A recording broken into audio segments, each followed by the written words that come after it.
Bien, empecemos entonces. Vamos a pasar rápido a la parte de estructura de control que habíamos visto para ver las que faltaban, que son un poquito más diferentes. Entonces, la primera que hablamos el martes pasado era el sí entonces, que en C++ tenía la misma forma, cambiando las palabritas sí y sí no por sus equivalentes en inglés. Y le había dicho en C++ no tener cosas como hacer o fin sí o fin lo que sea, porque todo lo delimitamos con llaves. Siempre que en C++ hay que agrupar un conjunto de condiciones para poner, conjunto de acciones o declaraciones para poner adentro de algo, en este caso una estructura de control, siempre ese grupo se arma con llaves, ¿sí? No con palabras claves. Los detalles de sintaxis particulares por ahí era que no es una sola llave para todo el sí entonces, sino que hay un par de llaves para la parte verdadera y un par de llaves para la parte de falso. De modo que si uno mira el alineamiento de llaves, uno tiene las llaves del main, del algoritmo principal, y pongámosle que abre el sí entonces. Tanto el sí como su correspondiente sí no están al mismo nivel. Están los dos en el nivel del main, ¿no es cierto? Y luego hay un nivel de llaves más interno donde uno pondría, en este segundo nivel de llaves, dentro del main, un subconjunto de llaves donde pondría lo que va por verdadero y otro lo que va por falso. ¿Sí? Pero el sí y el sí no tienen que estar al mismo nivel. Y acá las condiciones, en cualquier estructura, sí o sí van a llevar paréntesis. Un par de paréntesis que englobe toda la condición. Adentro lo que ustedes quieran, pero ya no va a estar suelto. Más allá de esos detalles menores de sintaxis, la estructura de funcionamiento es el mismo. Y al igual que el pseudocódigo, pueden omitir toda la rama del falso si quieren que por falso no haga nada. Bueno, habíamos visto un ejemplo de qué pasaba con el ejemplo del de los resolventes, cuando las raíces son reales o son complejas. ¿Sí? Acá tengo una parte de la solución. Cuando el discriminante era no negativo, las raíces eran reales y se aplica la resolvente versión fácil. Habíamos hecho en el sí no lo de separar parte real, parte imaginaria y calcularlo de otra manera, cuando las raíces eran imaginarias. Pero bueno, acá hay una parte de lo que sería el código, falta el sí no, que en la que marqué las llaves y puse las variables de otro color, las que están ahí adentro, que tiene que ver con este comentario. Habíamos dicho que si yo declaro una variable adentro de un conjunto de llaves, de un par de llaves, afuera esa variable no existe. Esa variable vive hasta que se cierra ese bloque, hasta que llega a la llave que cierra y desaparece. ¿Sí? Y entonces, si yo a R1 y a R2 las declaré en este par de llaves, cuando salí del if, acá afuera, R1 y R2 no existen. ¿Sí? Estas variables viven desde que las declaré hasta que se termina su ámbito o scope, se le dice en inglés a esto. Por eso dice ámbito de validez. ¿Sí? Por ahora, tomemos como regla, en el 99% de los casos es así, el ámbito de una variable lo define en el par de llaves en la que está, que contiene la declaración. ¿Sí? En el par de llaves donde está declarado, de ahí para adentro se ve la variable siempre, para afuera no se ve nunca. Estas tres variables, por ejemplo, que están declaradas acá no se ve, pero en el ámbito del main, en el par de llaves más externo, viven en todo el main y viven incluso dentro del if, porque el if también está dentro del main. ¿Se ve esa idea? Si yo lo fuera a dibujar, esto es uno de los detalles interesantes de la clase pasada, pasamos rápido y dije, bueno, ya lo vamos a detener. Esta es la memoria de Sumodoro, el pizarrón es la memoria de mi máquina. ¿Sí? Cuando se inicia el programa, se reserva alguna fracción de esa memoria para las cosas que va a necesitar mi programa, porque el programa por ahora es simplemente un main. ¿Sí? Ya al final de la clase le vamos a agregar más cosas. Por ahora todos nuestros programas se forman por un solo main y ahí adentro tienen todas las instrucciones. Entonces digamos que en algún lugar de la memoria está reservado para las cosas del main. Y entonces empieza mi programa y acá adentro un pedacito corresponderá a la variable A, otro a la variable B, otro a la C. Más abajo en algún momento necesito para la variable D, calculo el discriminante. Cuando llego al if, es como que, supongamos que el if me da el verdadero, y entro por la rama del verdadero, o sea, voy a crear R1, R2, es como que yo tuviese acá un subambiente más chiquito, ¿sí? Acá estaría, digamos, dentro del main, acá estaría todo lo que el if tiene adentro. En este caso, no lo que el if, lo que la rama que voy a ejecutar, porque el par de llaves es explícitamente en este caso de la rama del verdadero. Entonces, esto me representaría, dentro de todo lo del main, hay un espacio donde se agrupa todo lo que en este momento va a ser la rama verdadera del if. Y entonces acá, por ejemplo, se va a crear R1, se le va a asignar algo, se va a crear R2, se le va a asignar algo. Cuando llegue al cout, se van a mostrar esos algo. Noten que en este momento, cuando yo estoy acá, tengo acceso a R1 y a R2 y tengo acceso a todo lo del main. ¿Sí? Adentro del if yo puedo usar las variables propias del if y las variables del main, porque el if está dentro del main. Ve todo eso. Cuando termine la llave, esto desaparece. El if terminó, su ambiente desapareció, se llevó todo y me quedó nada más que lo del main. ¿Sí? Entonces, cuando llega a esta línea, se borra el pedacito ese del if, queda libre esa memoria y mi programa puede seguir trabajando con lo que tenía el main, pero lo que había hecho el if ya desapareció. ¿Se ve esa idea? ¿Sí? Las variables que declaro adentro un par de llaves, cuando llego a la llave que cierra, se destruyen. ¿Sí? Gráficamente, estos rectangulitos son un ambiente, un scope. Está el ambiente del main más grande y adentro, a medida que voy alineando estructura de control, se van creando ambientes anidados más chiquititos. Les había recomendado declarar las variables lo más cerca que puedan de donde la van a usar. Esto es, lo más abajo posible en el código y lo más adentro posible en el anidamiento. ¿Sí? Si yo en este algoritmo R1 y R2 la declaro fuera, el resultado es el mismo. En principio no cambia nada. Pero es menos a prueba de errores, conviene declararlas adentro. Es de esas cosas que si el algoritmo está bien, anda de las dos formas, pero si está mal, hay una forma que te ayuda más que la otra a darte cuenta que está mal. Sí. Yo declaro R1 dentro del if. Sí. ¿Puedo declarar una nueva variable R1 fuera del if más abajo? Ese es el ejemplo que vi. En este ejemplo en el main yo tengo X y Z en el main. Y luego dentro del if se crea un ambiente nuevo, pero en este caso acá adentro no se declara nada. Acá adentro se usan las variables que se ven de afuera. ¿Sí? Como el if está dentro del main, ve las variables del main y las puede usar. Ahora yo puedo hacer todo tipo de cosas raras. No es exactamente lo que me preguntás, pero por ahí viene la respuesta. Como por ejemplo, declarar una nueva variable acá adentro que también se llame X. Acá afuera no puedo poner otra X porque ya hay una. Si quiero poner otra X afuera me va a decir no, X acá afuera ya está.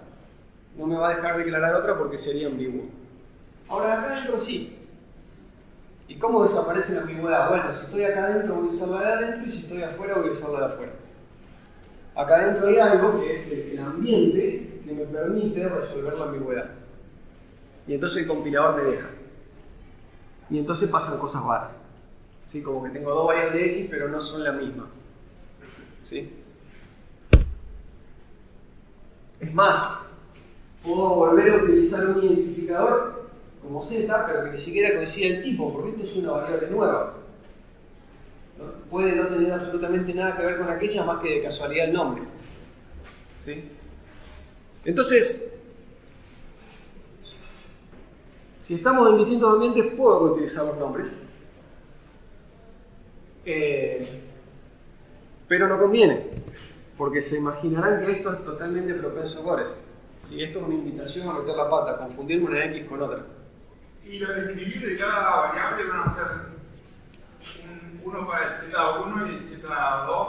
Claro, si el escribir está acá adentro, vamos a usar estos valores, y si está acá afuera, vamos a usar estos. Por eso acá tengo dos ejemplos, si lo quieren probar van a dar valores distintos. Este, como está dentro de estas llaves, me va a mostrar el 8 y el 2, y este, como está afuera, el 8 y el 2 ya no existen más, afuera los que existen son el 3 y el 5. ¿Sí? Pero estas cosas son engorrosas de analizar y se pueden evitar muy fácilmente. Pónganle otro nombre. O sea, traten de evitar que en ambientes anidados tengamos los mismos nombres. Sí podemos repetir, sí tiene sentido, ahora yo lo que preguntaba, repetir el nombre de variable en ambientes separados, que no estén anidados. A lo mejor hay un if que adentro usa una i y más atrás, más abajo hay otro que usa otra i. Mientras sean separados no hay problema. Ahí no va a haber tanta confusión. El problema es cuando están anidados, porque cuando están anidados las dos viven al mismo tiempo. Cuando yo estoy adentro de if, viven las dos if. Sí, si fueran ambientes separados, que va primero uno, después el otro, en ningún momento se mezclan. Pero si son anidados, pueden vivir los dos al mismo tiempo y eso me trae un montón de dolor y de cabeza. Así que no lo hagan. ¿Sí? Les muestro como para hablar un poco de las reglas, pero esto es un ejemplo puramente teórico. En la práctica, eviten problemas, pongan nombres diferentes y nos ahorramos todos los problemas. Y bueno, habíamos hecho ejemplos. Primero uno con una condición simple, después uno donde habíamos anidado condiciones. Este es otro detalle que pasé por alto. Los detalles estos del scope y el que voy a decir aplican a toda la estructura de control. Yo la clase pasada simplemente le mostré lo básico del if y del while. Pero estas cosas que estoy diciendo ahora aplican para todas. Después vamos a ver en particular las que nos faltan. Yo dije que yo delimito con llaves lo que va por verdadero o por falso o adentro del mientras o lo que sea. ¿Sí? En realidad la verdadera regla sería, cuando yo pongo if y una condición, lo que sea que sigue es por verdadero y nada más. Si lo que sea que sigue es un par de llaves, bueno, todo ese conjunto de instrucciones englobadas en el par de llaves va por verdadero. Ahora puede pasar que lo que sea que sigue no tenga llaves, sea una acción suelta, una acción común sin llaves. ¿Sí? El if va a tomar por verdadero la primera cosa que vea y nada más que la primera. Entonces, si no hay llave, hay 5 instrucciones, la primera va a estar en el if y las otras van a estar afuera. Si yo quiero que estén todas adentro, tengo que ponerlas en un par de llaves, de manera que lo primero que vea el if no sea una instrucción, sino un conjunto. Y ahí sí todo el conjunto va por verdadero. ¿Sí? Si lo primero que ve el if es una llave, bueno, todo el ámbito que inicia en esta llave está en verdadero. Si no hay llave, lo primero que vea, que será una instrucción, no sé, un CA, una asignación o lo que corresponda, va por verdadero y todo lo demás no. Entonces, cuando yo lo que quiero poner por verdadero, o por falso, o para repetir en el mientras, en cualquier caso, es una sola instrucción, puedo omitir las llaves. ¿Sí? Lo puedo escribir sin llaves. Eviten hacerlo por ahora. Esto no es tan mala práctica, esto lo van a ver por todos lados. ¿Sí? Una vez que uno se acostumbra, lo usa por todos lados. Pero en las primeras prácticas, como todavía estamos asimilando todo y tenemos demasiadas cosas para confundirnos, no agreguemos una más. ¿Sí? El viernes en la primera práctica, pónganle llave a todo. Después, a medida que se van poniendo cancheros, las van a ir sacando o las van a ir omitiendo cuando escriben. ¿Sí? Así que bueno, sepan que existen, conozcan la regla, pero de nuevo, de esas cosas que la confusión se puede evitar fácilmente. Por ejemplo, tengo dos sí anidados. ¿Sí? El primer sí, si la condición da verdadero, la primera cosa que encuentre se va a ejecutar. La primera cosa que encontró es todo otro sí anidado. Entonces, si la condición da verdadero, hay anidado un segundo sí. Y el segundo sí, la primera cosa que encuentre la va a tomar como su acción por verdadero. Ahora, ¿qué pasa si viene un else? ¿Cuál es la correcta?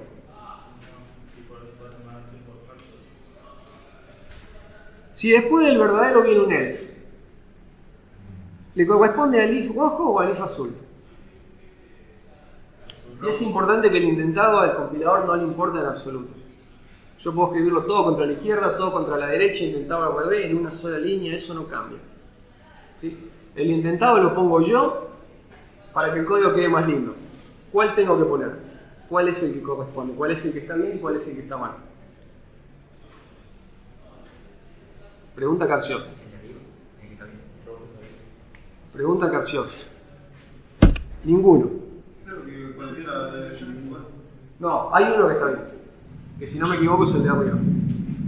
Ahora, la verdadera respuesta es no hagan esto. Esto, como se ven, presta confusión. Uno se encuentra con esto, ¿y cómo era? Che, era el de adentro, el de afuera. Pongo un par de llaves y se acabó el problema. Olvídense. ¿Sí? Yo no agrego un par de llaves, no tengo el ejemplo, pero si yo pongo una llave que abre acá y cierro acá, el else va a estar adentro porque el if va a estar adentro, mientras que si pongo una llave que abre acá y cierro acá, el else va a corresponder al de afuera porque no va a estar en el mismo ambiente que el if rojo. O sea, yo poniendo las llaves claramente delimito cuál corresponde y ya no hay que andar pensando tanto. Entonces, si bien C++ me permite hacer un montón de cosas abreviadas, entre comillas, no tengo la obligación de usarla. Cuando estoy empezando no las uso. ¿Sí? Y todavía, cuando hay un solo if, lo de no poner las llaves es habitual y no está mal visto. Esto sí está mal visto. Esto es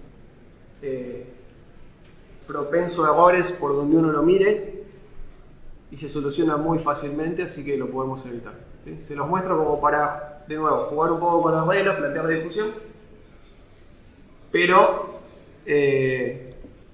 estas son preguntas fáciles de evitar. ¿Sí? En lugar de pensar cuál es la respuesta, piensen cómo evitarlo y se ahorran un problema. ¿Sí? Entonces, bueno, nada, era un ejemplo para discutir, pero no intenten esto en casa.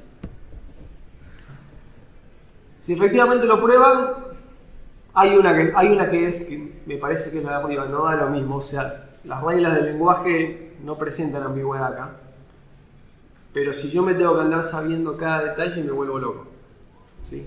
De estas reglas para desambiguar hay 1.000.000. No tiene sentido si es fácil de evitar. Bueno, después vimos el mientras. Se traduce con el mismo criterio. La palabra la pongo en inglés, el hacer y el fin lo reemplazo por llaves, la condición entre paréntesis y todo lo mismo. Igual que antes, si declaro una variable dentro de las llaves, se muere cuando termina la llave. Si no pongo llaves, una sola instrucción es la que se va a repetir y las demás no. ¿Sí? Las reglas generales que vimos aplican exactamente igual. Y habíamos hecho un par de ejemplos. ¿Sí? Vamos a ver las que nos faltan. ¿Qué nos faltan? Repetir, para y segundo. ¿Sí? Vamos con las iterativas primero. Repetir es bastante similar,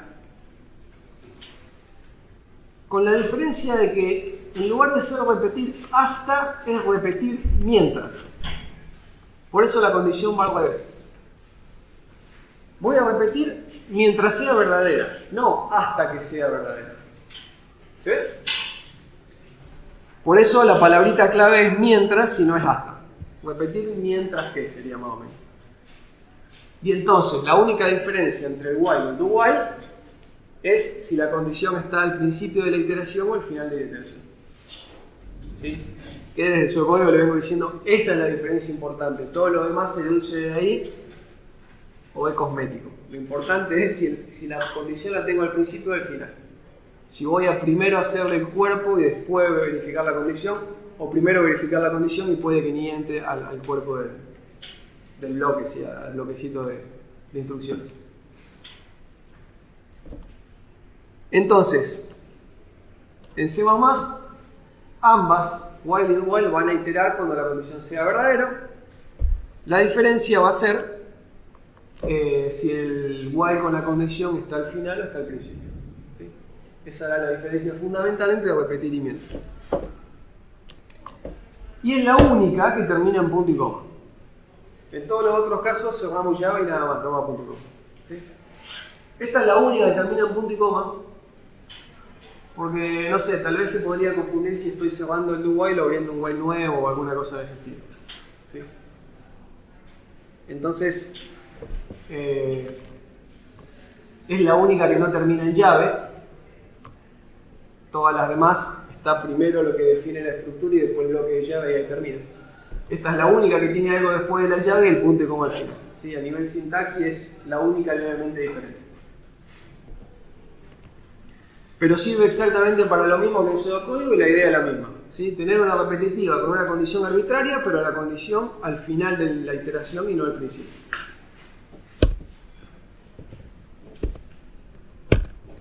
Bueno, ahí les quedan las dos aclaraciones para prestar atención. La condición es inversa del pseudocódigo y esta guarda que es la única que lleva punto y coma. Y entonces veamos un par de ejemplos. Veamos uno. El de validar entradas. Habíamos hecho la clase pasada, bueno, no lo tengo, pero el ejemplo del triángulo rectángulo. Y por ahí la primera extensión para usar repetitivas era, bueno, validemos que los lados que me dan por dato no sean negativos porque eso no vale. ¿Sí? ¿Se acuerdan del ejemplo del triángulo? Tenía que leer 3 lados y después ver si cumplía Pitágoras o algo de eso. Encontrar la hipotenusa y ver si cumplía. Antes de intentar hacer algo, tengo que asegurarme de que los 3 datos, en este caso, tengo que asegurarme de que los 3 datos sean datos válidos. ¿Sí?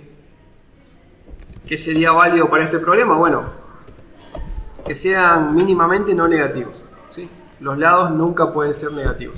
Estoy pidiendo la longitud, no tiene sentido que sea negativo. Y entonces, yo con esto hago una lectura. Una forma de validar, que lo habíamos hecho en la clase pasada, es, bueno, mientras el lado que me dieron no sea válido, lo vuelvo a pedir. ¿Sí? Y entonces, si pongo valores que no son válidos, me lo sigue pidiendo hasta que pongo un valor positivo y ahí pasa. Si lo tengo que hacer con el repetir, yo voy a repetir la lectura hasta que, o mientras que, en realidad acá es mientras que el valor no sea válido. ¿Se ve? Y entonces de nuevo.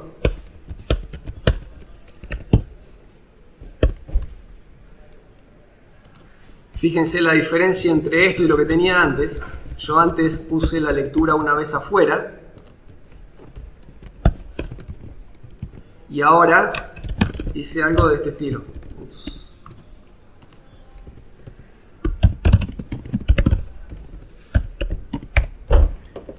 La condición es la misma, pero acá tuve que poner la lectura afuera porque necesito tener algo con lo que preguntar antes de empezar a iterar. Mientras que acá no hizo falta porque acá primero itera y después pregunta. ¿Se ve? De nuevo, tanto como en pseudocódigo, cualquier problema lo puedo resolver con cualquiera de las dos. En cada caso, a lo mejor una es más cómoda que la otra. ¿Sí? Pero se pueden hacer cosas equivalentes. Por ejemplo, si voy a mostrar un mensaje de error y el mientras es más cómodo, porque si la lectura está bien de una, no muestro ningún error. Mientras que yo acá no puedo poner el mensaje de error así tan ligeramente, porque cuando lo ponga bien también voy a mostrar un mensaje de error. ¿Se ve? Entonces, de la misma manera que el mientras me hizo repetir la lectura, bueno, el while me puede hacer repetir el mensaje, me puede hacer repetir la pregunta, el do while. ¿Sí? Leo la primera, si está bien, ya sale. Si está mal, error y lo vuelvo a pedir. En la forma de abajo. Leo la primera, si está mal, error, y esto va a hacer que lo vuelva a pedir. Si está bien, en el else no hago nada, esto me va a dar falso y voy a salir sin haberme quejado. ¿Se ve? Esto más o menos como cuando decían, no sé, se leen notas hasta que llegue 0 o ese tipo de cosas. ¿Sí? Es la misma estructura, se podía hacer con el repetir o se podía hacer con el mientras. Y sobre el final vamos a ver una tercera alternativa. Pero estas son las dos estructuras que ya hemos usado 1000 veces Soco. ¿Se ve? Entonces, repetir y mientras funcionan igual que en pseudocódigo. Repetir tiene esa particularidad de que la condición está invertida, pero lo esencial es que está al final y eso se mantiene. ¿Sí? ¿Estamos bien hasta acá? L1 dice menor a 0. Claro, porque no puede ser menor a 0. Si es menor a 0, digo que está mal y como me da verdadero menor a 0, la vuelvo a pedir. qué sé yo, 10 está bien, entonces me va a dar falso a las dos cosas y va a seguir el cálculo.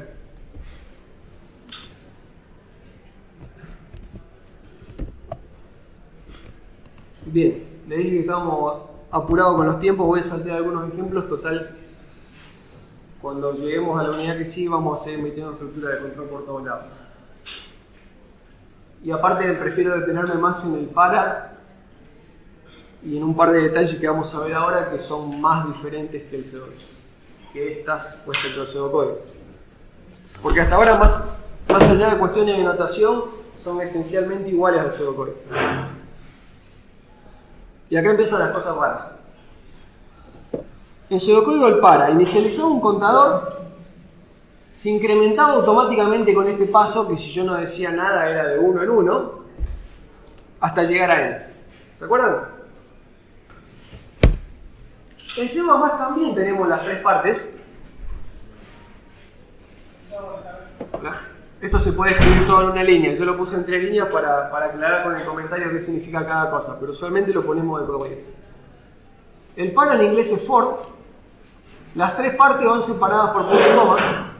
No son palabras claves, sino que ahí adentro del paréntesis, con 2 puntos y coma, separo las tres partes del para, que son la inicialización del contador, el valor al que quiero llegar y el incremento. Con dos detalles importantes.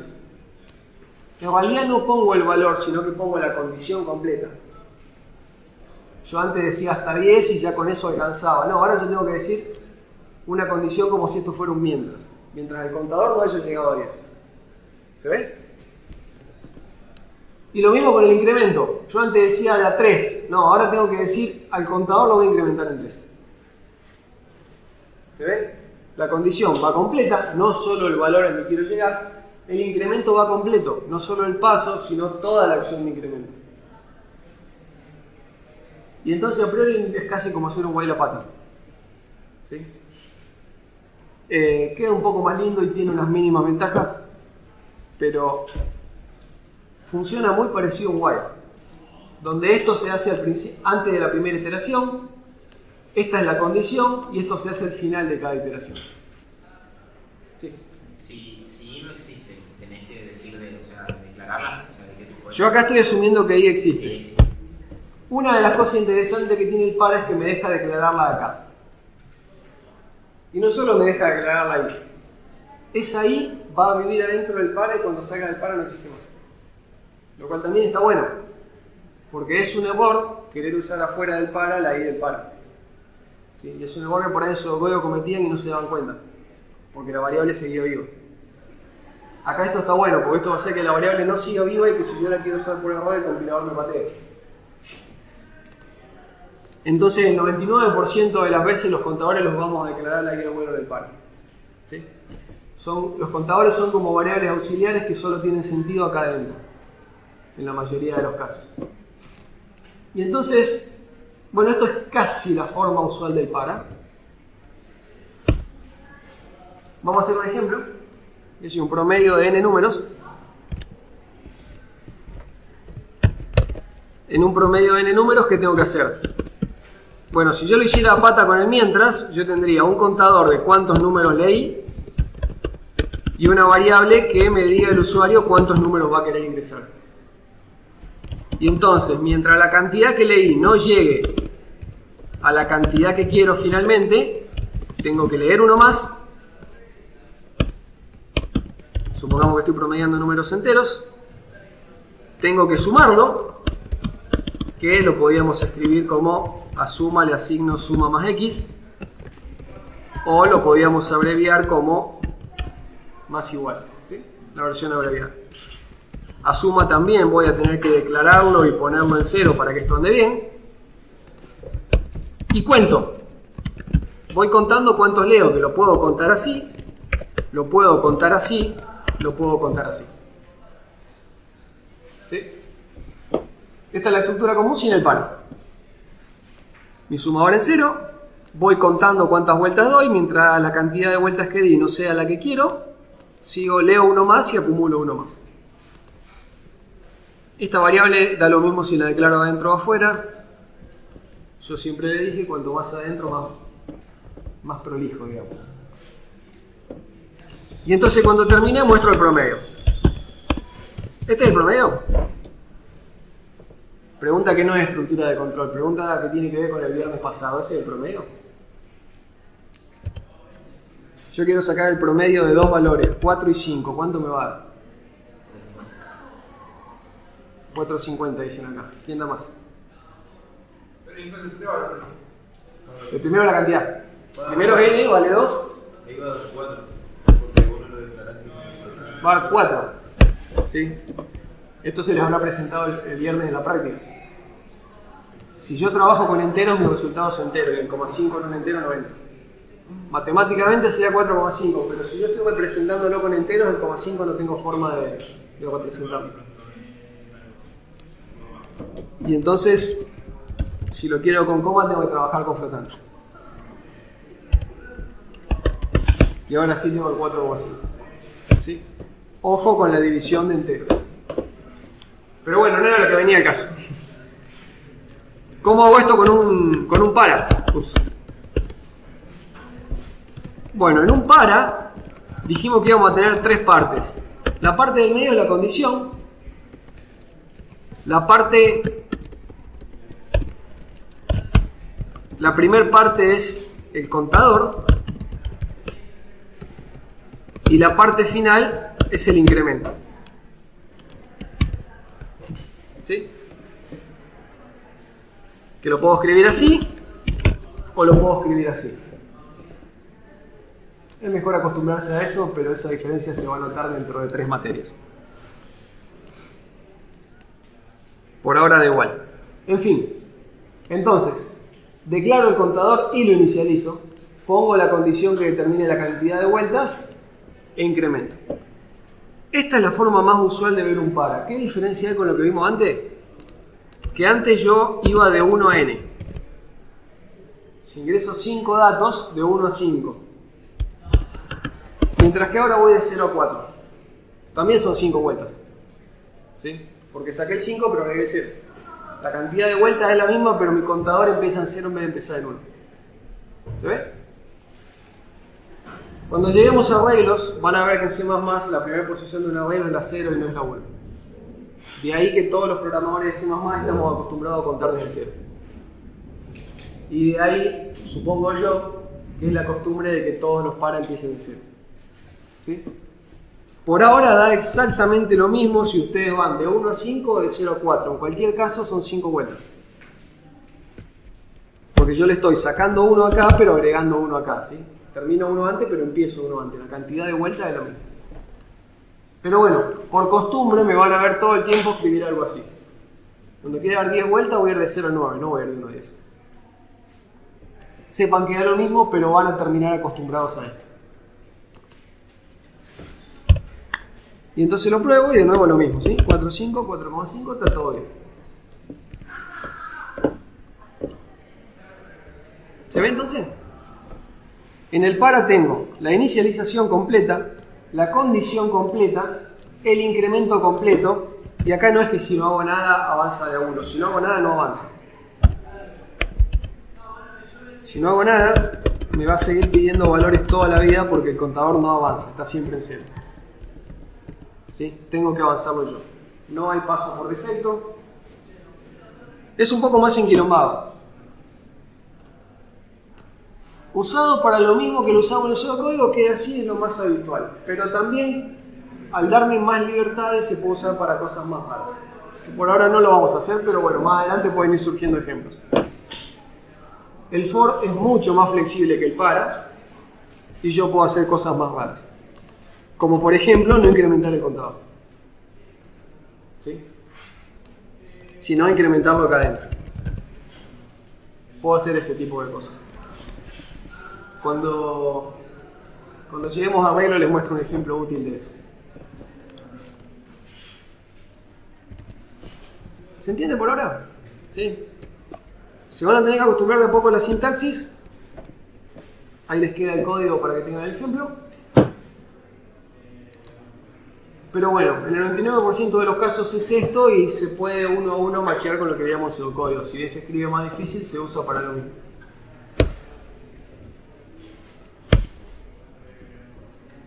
Con las estructuras de control iterativas aparece algo que no teníamos en pseudocódigo, que en C++ ahora está representado por dos instrucciones especiales, break y continue, que rompen esto de la programación estructurada.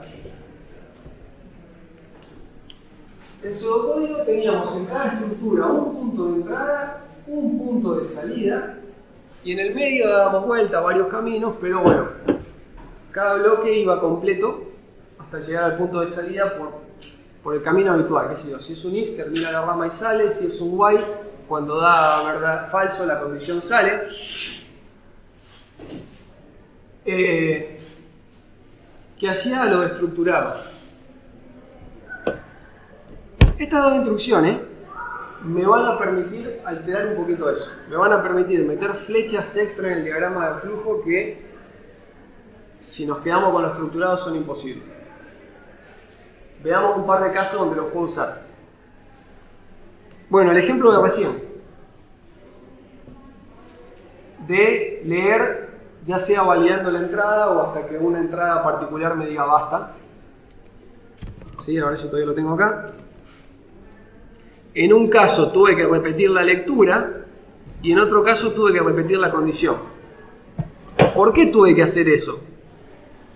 Porque en mi estructura de control ideal yo quisiera poder leer y acá, si el dato está bien,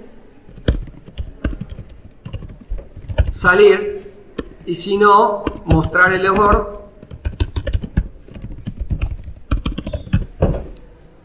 y volver a pedirlo. ¿Se ve?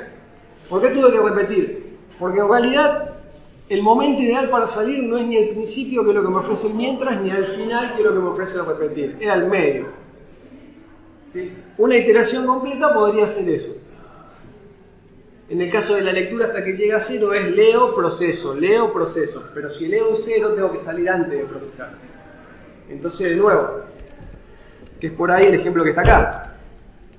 Voy leyendo nombre y nota hasta que me dé un -1. La idea sería...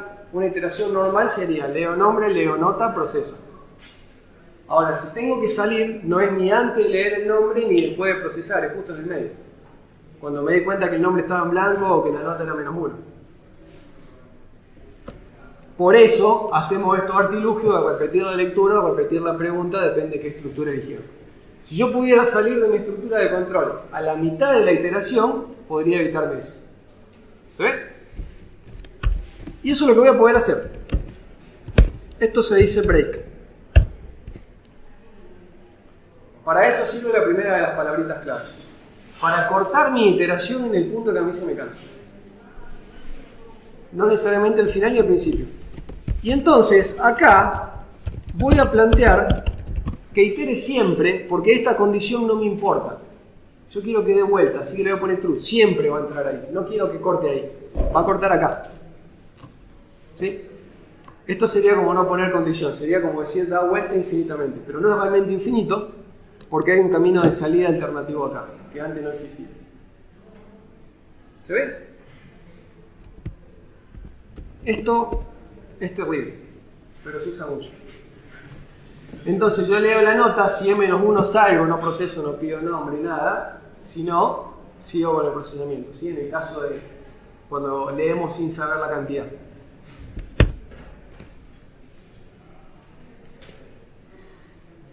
¿Qué ejemplo hay acá? La búsqueda de un elemento en un vector. Si bien todavía no vimos vector, el ejemplo se entiende igual. Yo les mostré una forma con un while porque yo le dije, no sé cuántas vueltas tengo que dar, porque si el elemento está en la quinta posición y eran 20, no hace falta ir hasta el final. Cuando me lo encontré en la quinta ya corto. Entonces yo dije, bueno, no voy a recorrer mi vector con un para, cuando hicimos esto en pseudocódigo. Porque el para va hasta el final y yo puedo tener que cortar antes. Entonces usé un mientras y quedó una condición media complicada. Podría haber dicho un para. Andá hasta el final. Si antes de llegar al final lo encontraste, cortás prematuramente. Cortás el para a la mitad de su trabajo. ¿Se ve? Ejemplos donde el break me simplifica un poco la lógica y me hace que el código sea más parecido a lo primero que pienso. ¿Sí? No me obliga a rebuscarlo con una condición, con repetir una instrucción, alguna variable auxiliar. Me permite escribir más derecho lo que pienso. Y el diagrama de flujo se ve así. Lo cual es terrible. Ya no es programación estructurada. ¿Sí? ¿Qué tiene de malo esto? Si vos te atenés a la programación estructurada y de pronto tenés un bloque, un while, con 300 líneas, vos podés tener alguna certeza de cómo se entra al while, de cómo se sale, y la condición te va a dar una pista de qué pasa en el medio o de qué pasa cuando salís, ¿sí? Y a lo mejor no necesitas analizar lo que pasa adentro.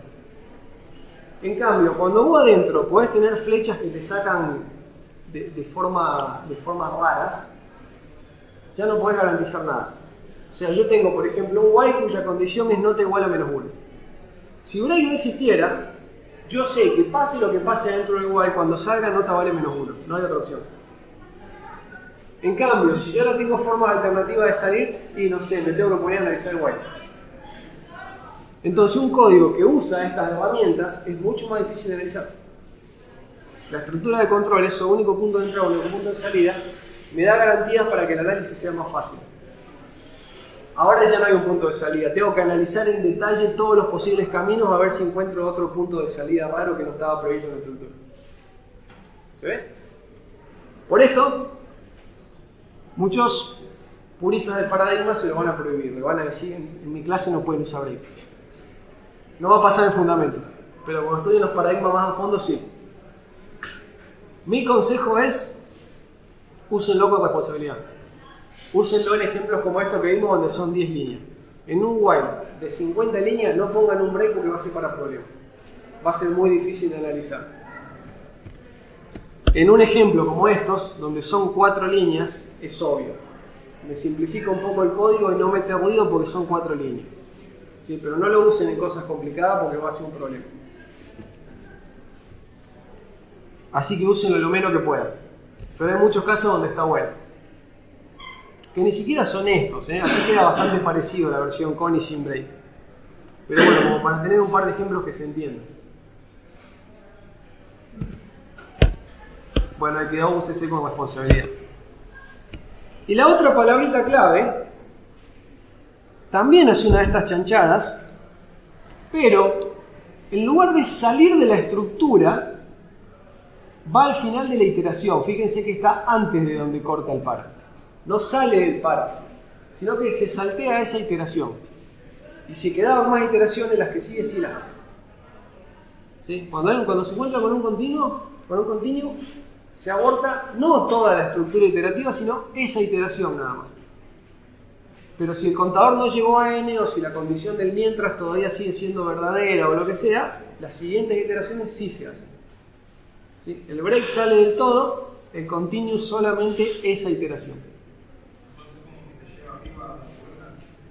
Arriba o abajo depende de qué estructura, pero sí. Me gusta ponerlo abajo porque si es un do while estás ahí y si es un while automáticamente va para arriba. Pero sí, te lleva a la pregunta. Y entonces, por ejemplo, si yo le digo sumame todos los datos menos los que valen -1, vos podés poner un if o podés decir si el dato vale -1 me lo salteo. No estoy cortando el for, estoy diciendo salteate esa iteración y continúa con la siguiente. ¿Se ve? Es exactamente lo mismo. ¿Qué tiene de más lindo esto? Que hay menos anidamiento. Eso usualmente es más fácil de entender.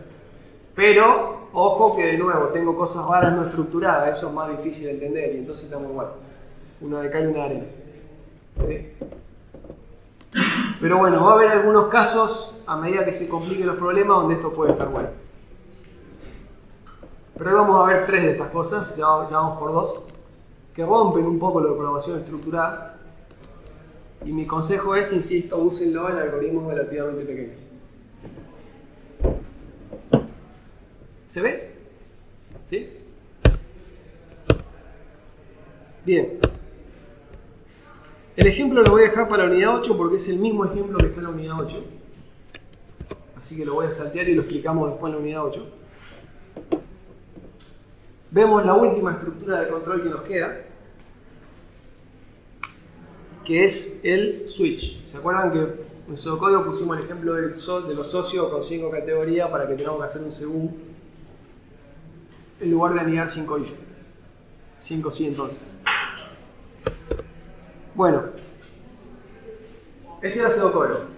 Según algún valor numérico, si vale esto, hago esto, si vale esto, hago esto, si vale esto, hago esto, si no es ninguno, hago esto. ¿Sí? Yo definía posibles valores o un camino alternativo para si no cumple ninguno. Este alternativo podía no estar y si no coincide con ninguno no hace nada. ¿Se acuerdan? Es muy similar en C++, la palabra clave switch, la expresión de control va entre paréntesis, un bloque de llaves agrupa todo lo que va dentro del según, la palabrita case introduce cada una de las posibles opciones. Caso 1 hago esto, caso 2 hago aquello, caso 3 hago aquello. ¿Qué es lo raro acá? El break. Lo raro es que cada caso tiene que terminar con un break. Y se lo van a olvidar. Yo hace 15 años que programo y todavía me los olvido. Para usar el según tal cual lo usamos en pseudocódigo, la forma es esta. ¿Sí? Salvo el break, todo lo demás es bastante igual, siguiendo la misma regla con la que tradujimos sí, entonces o mientras. Pero, bueno, al final de cada caso hay que poner un break. La expresión tiene que ser sí o sí un número entero, no puede ser número con coma. Puede ser número entero o puede ser una letra, porque una letra al final es un número en el código ASCII, así que da lo mismo. Al igual los valores, puedo poner los valores que yo quiera. Este sería el de otro modo. Camino por defecto es el camino para el de otro modo. Puede no estar y no se hace nada en caso de que sea falso. ¿Y qué pasa con el break? Veamos un ejemplo. Supongamos que yo leo un entero y entonces yo digo, según el valor de n, si es 1, 1. Fin. Esto sería lo que me cierra el conjunto de instrucciones para ese caso. Porque acá lo raro es que hay un solo grupo de llaves. No es como el sí entonces, donde había una llave para verdadero y una llave para falso. Acá es uno para todos. Entonces como que lo que me dice a dónde termina un caso y va a empezar el que sigue es el break.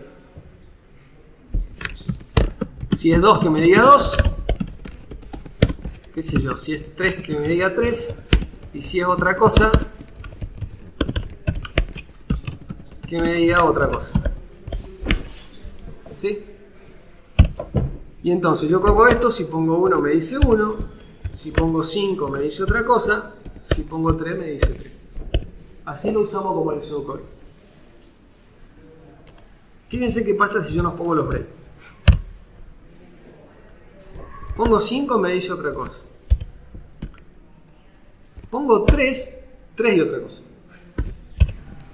Pongo 1, 1, 2, 3 y otra cosa. ¿Qué pasa? Si yo acá no lo corto, sigue. Cuando determinó que coincide con el 1, empieza a ejecutar y sigue.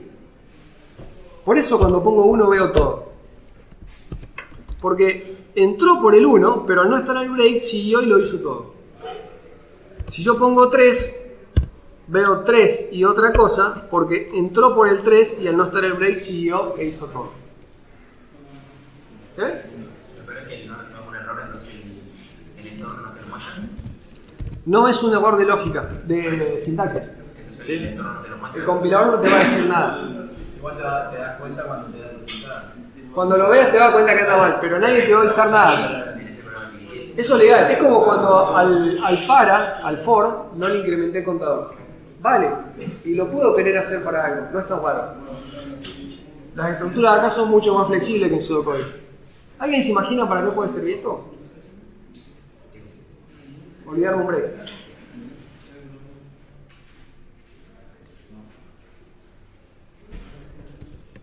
Yo puedo hacer esto.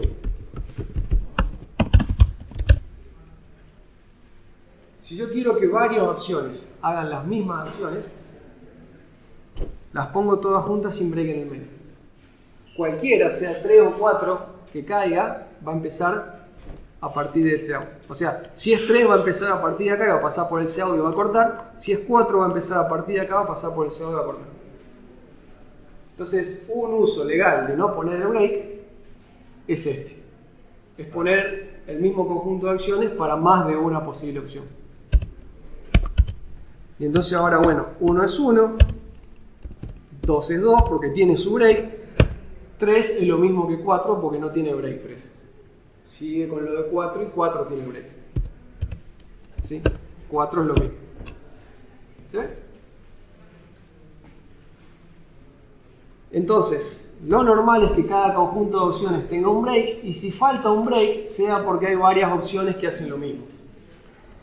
Es raro ver esto, que falta un break y que hay algo en el medio. Eso es raro, por lo menos para esta materia.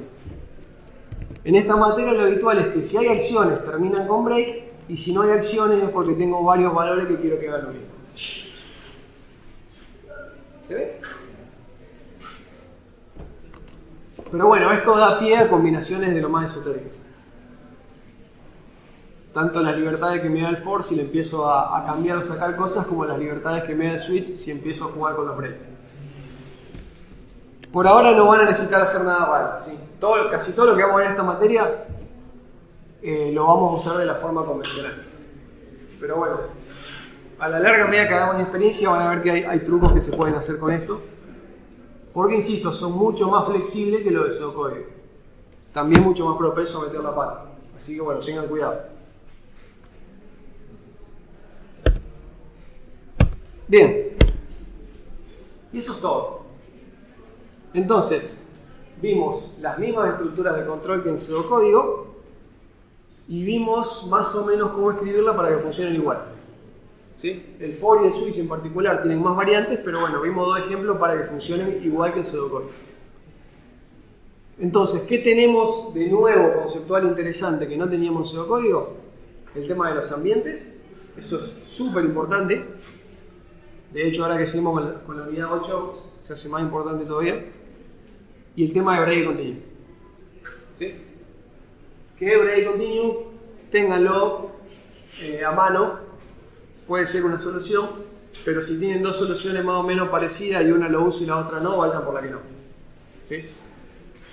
Si no es demasiado lío, tratemos de mantenernos en la programación estructurada. Pero bueno, va a haber casos donde la programación estructurada me obligaría a repetir cosas, a dar una vuelta rara y a lo mejor lo soluciono con un break y dale.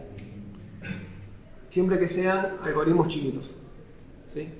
No me pongan un break, un continuo en un while enorme.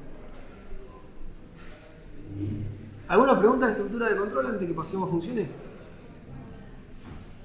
Ahora vamos a hacer funciones que adentro tienen estructura de control, así que vamos a estar toda la clase con esto. ¿Sí? No es que esto lo pasé volando y no lo vemos más. Pero bueno, pasé volando todo lo que más o menos como pseudocódigo y me detuve en la diferencia. Bueno, si no hay pregunta, vamos a funciones. Que funciones es el primero de dos conceptos nuevos que no había en pseudocódigo. Estructura de control había, asignaciones había, variables había, funciones no. O en realidad había funciones, estaba la función raíz cuadrada, la función hacer, la función coseno. No podían ustedes hacer funciones. Lo que vamos a hacer en C++ es hacer nuestras propias funciones. De eso se trata en esencia la unidad 8.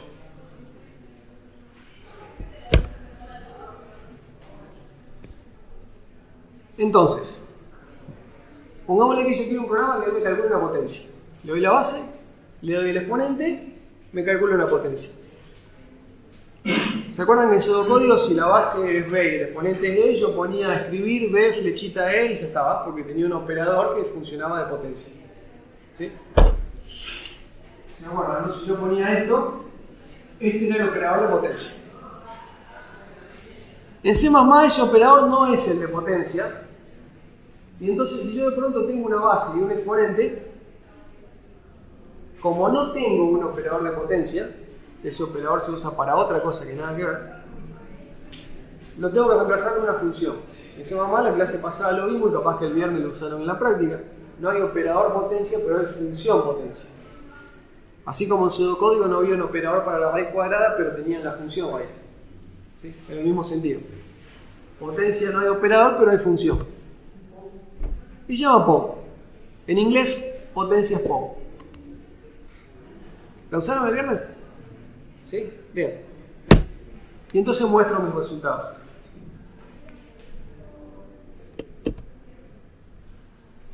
¿Qué ocurre con un programa que tiene una función?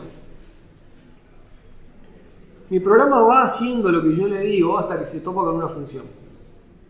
Por ejemplo, POW, porque también CIN, COUT tiene funciones ahí. Pero por ejemplo, POW. Venía haciendo todo lo que yo le dije hasta que le pegue calcular una función. En ese momento, se va a pasar a ejecutar el código de la función potencia y el main no va a avanzar porque se va a quedar esperando que la potencia le diga el resultado. Hasta que la potencia no le diga el resultado, el main no puede continuar.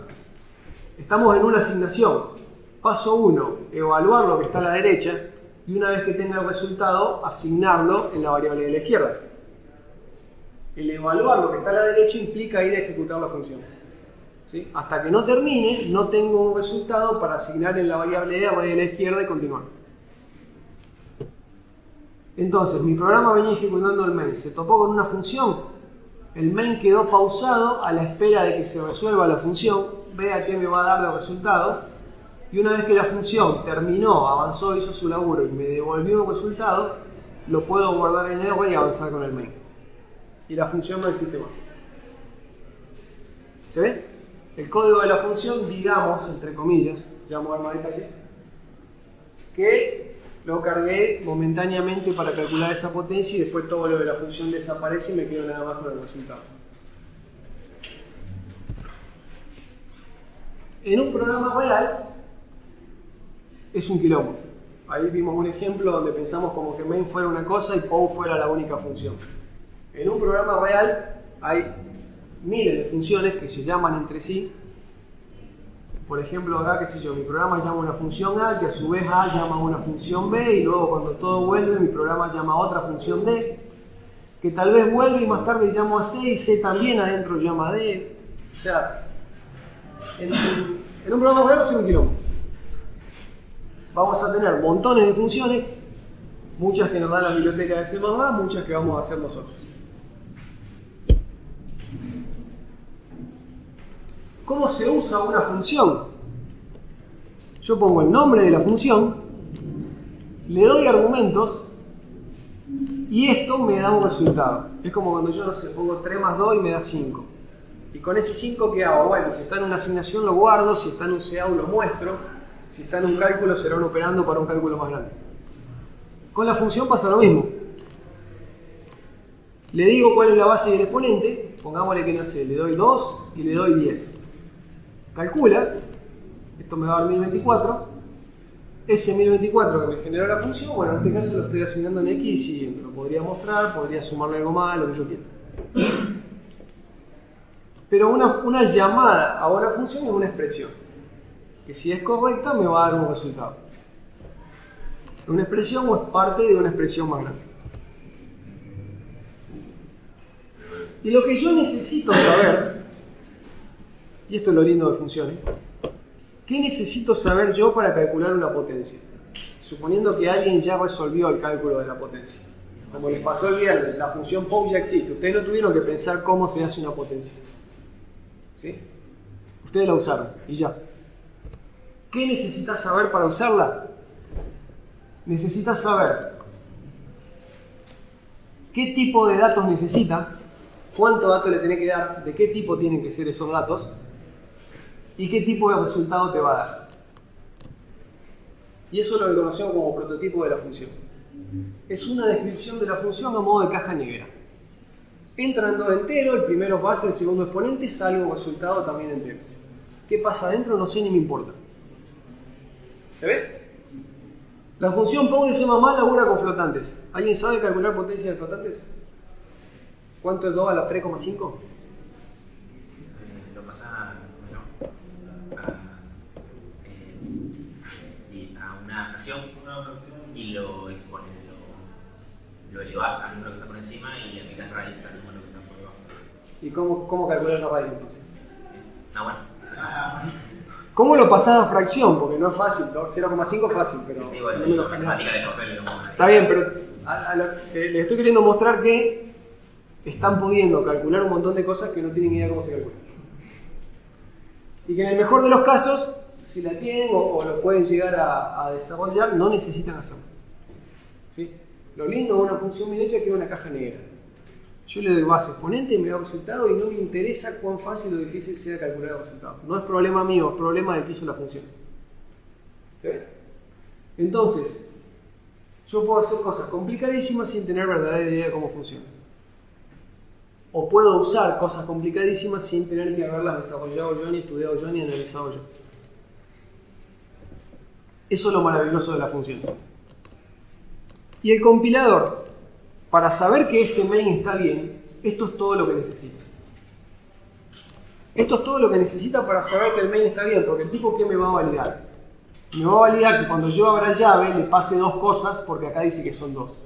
Y que esas dos cosas sean enteros o sean números que los pueda truncar y convertir a enteros. Porque ahí dice que son enteros. Si pongo un string no me va a andar. Y que si me devuelve un entero, bueno, si lo estoy queriendo asignar a un entero, vale. Si lo estoy queriendo asignar a un string, no. Esa clase de validaciones tiene que hacer el compilador para traducir el main. Para saber que el main está bien, que la estoy usando correctamente la función y el main se puede traducir y se va a llevar bien con la función. Pero al momento de traducir el main, no, al igual que nosotros para usarlo, no necesita saber realmente cómo es adentro de la función. Si nos ponemos de acuerdo en qué le damos y qué nos devuelve, adentro queda lo que quiera. Tanto nosotros a nivel código como el compilador internamente. ¿Sí? Obviamente, en algún momento el compilador va a tener que agarrar el código compilado de la función porque si no va a tener un main que le va a dar datos a quién. O en algún lado tiene que estar. ¿Sí? Pero el compilador como que lo hace en dos etapas separadas. En un momento compila la función y hace todo el algoritmo de raíz cuadrada. En otro momento compila el main y no le importan los detalles del algoritmo. Le importa que van dos enteros y vuelve un entero. Si estamos de acuerdo en eso, anda. ¿Se ve? Entonces, tanto para nosotros como para el programador, como para el compilador, cuando hacemos el programa cliente, el programa que hace uso de la función, es una vista de caja negra. ¿Sí? La función estructurada, o sea, si yo quiero llamar una función en el main, ¿esa función tiene que estar arriba o estar abajo? Por lo menos esa descripción tiene que estar arriba. Por eso le llamamos declaración adelantada, significa esto. No hace falta que en este punto el compilador conozca los detalles de la función, pero sí tiene que saber la vista de caja negra, que entra y que sale para ver si la estoy usando bien. Esto tiene que estar, porque si esto no está me va a decir no sé qué es potencia. Ahora no hace falta que esté toda la función potencia, yo con esa línea me las arreglo.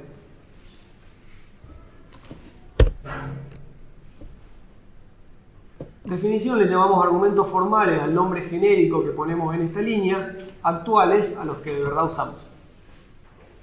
Genéricamente decimos base y exponente. En algún momento le vamos a pasar 2 y 10, en otro momento le vamos a pasar 3 y 8, en otro momento le vamos a pasar 15 y 4,6, qué sé yo. ¿Sí? Una cosa es cómo le pongo genéricamente de nombre y otra cosa es cuando la voy a usar realmente qué valores le estoy pasando. Esa es por ahí la diferencia entre formales y actuales. Entonces, eso es lo interesante. Para poder utilizarla me alcanza con una vista de caja negra. Y eso quiere decir que si yo estaba resolviendo un determinado problema, el que sea, y un paso de ese problema es un cálculo matemático, no solo no necesito perder tiempo en desarrollar el cálculo matemático porque ya lo tengo hecho. No necesito saber cómo se hace, no necesito ni pensar en el cálculo matemático. Lo doy por hecho. ¿Sí? Y me concentro en mi problema. Entonces mi programa finalmente termina siendo un montón de cosas, pero cuando yo programo me concentro en una parte del programa, en una vista, hay un montón de detalles que los dejo de lado, que los escondo dentro de funciones. ¿Se ve? En algún momento alguien tiene que decir qué hay adentro de la función. Esto es como uso la función, pero ¿qué hay realmente adentro? Esta línea, el prototipo, fíjense, me dice ¿qué voy a devolver? ¿Cómo se llama? Las mismas reglas que para identificadores variables, lo que sea. Y entre paréntesis, ¿qué cosas le paso? ¿Sí? Dos variables enteras, una debe llamar base, la otra exponente. Punto y coma, vista de caja negra. Estoy describiendo qué forma tiene y nada más. Si en lugar de punto y coma abro llaves, estoy diciendo qué hace realmente la función. ¿Sí? Si a mí la función ya me la han hecha, me importa nada más que en la línea anterior. Si la tengo que hacer yo, tengo que hacer esto. Tengo que abrir llave y decir qué hay realmente adentro. El ejemplo de la potencia, restringámoslo a número entero para no hacer lío matemático. Si yo tengo que hacer 2 a la 10, ¿qué tengo que hacer? ¿Cómo lo resuelvo? Pongamos que base vale 2, exponente vale 10. ¿Qué hago adentro? Multiplica 10 veces 2. Multiplico 10 veces 2. Voy a usar una estructura iterativa que dé 10 vueltas y en cada vuelta multiplique por 2. Entonces, en vez de una sumatoria, ustedes están acostumbrados a sacar un promedio o a contar, y son variables que suman, que empiezan en 0 y van sumando. En vez de una sumatoria, esto es una productoria. Va multiplicando, en vez de ir sumando, va multiplicando. Y si empiezo de 0, lo que sea que multiplique va a quedar en 0. Las productorias empiezan en 1. Entonces empiezo en 1, y tantas veces como el exponente diga, por ejemplo, si yo pedí 2 a la 10, empiezo haciendo 1 por 2. En la segunda iteración, ese resultado 2 por 2 de nuevo, me da 4. En la tercera, por 2 de nuevo, me da 8. Por 2 de nuevo, me da 16. Así hasta 10 veces. Este es un algoritmo, no es el mejor, pero es el más sencillo para calcular una potencia. Para que sirva de ejemplo, nada más. Y fíjense que adentro del algoritmo estoy usando las variables que recibo de afuera. Base y exponente son los valores que me va a pasar el main. Si el main quiere calcular 3 a la 4, me va a pasar 3 en base, 4 en exponente y yo opero con eso. ¿Sí? Entonces estos nombres genéricos que yo le di son los nombres con los que hago referencia adentro del cuerpo en función a lo que sea que me vino de afuera. Y en alguna variable, en este caso, voy guardando el resultado. Cuando tenga el resultado listo, la instrucción return es la que indica que ya está listo y que ese resultado se lo podemos devolver al main.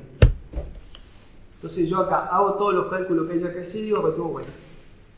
Estoy diciendo con return varias cosas. Primero que ya terminé. Si hubiera algo después del return no se dificulta. Return significa ya está, ya tengo el resultado. ¿Sí? Como un break. Sale. Pero no sale porque sí, sale porque ya tiene un resultado. ¿Y cuál es el resultado? Yo en mi código puedo tener un montón de variables enteras que usé intermediarias. Bueno, ¿cuál de esas es el resultado que va? La que yo pongo al lado del return. ¿Se ve? Que obviamente lo que yo ponga acá puede ser una variable, puede ser una expresión, puede ser cualquier cosa. Lo que yo ponga acá tiene que coincidir con el tipo que prometí que mi función iba a dar. ¿Sí? Prometí un entero, tengo que poner return y algo que signifique entero. ¿Se ve? Y esta es la vista de caja blanca. Acá al abrir las llaves estoy viendo qué hay adentro de la función, cómo realmente trabaja. Usualmente si uso funciones de biblioteca que hizo alguien más, esto no me interesa y es probable que no lo vea nunca en la vida, pero usualmente yo me tengo que armar mis propias funciones. ¿Sí? Nunca me alcanza con lo que viene de la biblioteca. Lo que viene de la biblioteca son herramientas muy básicas. Yo después me tengo que armar las mías. Acá estamos viendo el ejemplo de cómo se armaría. ¿Sí? Esta en particular no la armaría porque ya la tengo hecha, pero es para tener un ejemplo simple. Y entonces, bueno, para poder implementarla hay que conocer todo. Hay que saber qué variables entran y ponerle un nombre para poder hacer referencia. Hay que escribir el algoritmo y hay que decir de todas las cosas que genera ese algoritmo cuál es la que nos interesa pasarle al main.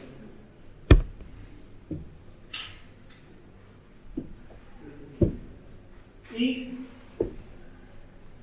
la consecuencia de todo esto, lo que hablaba un poco cuando hacía énfasis en lo de caja negra, lo genial de las funciones es esto. El secreto para construir grandes aplicaciones de software es no construir grandes aplicaciones de software.